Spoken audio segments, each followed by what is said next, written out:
花莲吉安的客家信仰中心。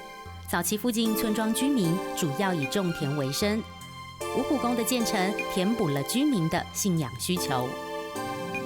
吉安乡的五股宫是在民国51年登坎安坐，主事神是神农。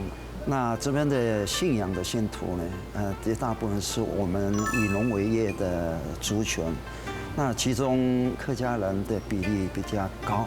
神农继承的时候呢，客家族群来上香的人数也比较多。神农，传说中农业与医药的发明者，被世人尊称为神农大帝或五谷先帝等，保佑农产丰收，人民身体健康。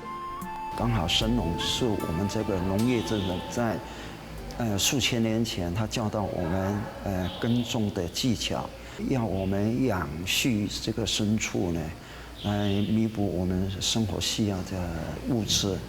所以我们种田的耕田的乡亲对神农的信仰是非常虔诚的。身心需求，身体康健。身体健康，形体康健。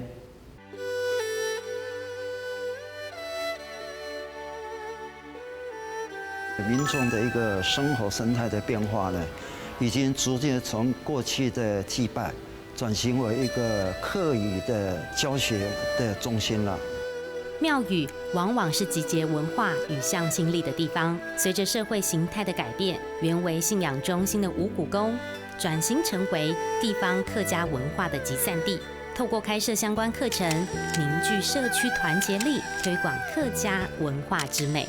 上课喽！身体康健，身体康健，身体康健。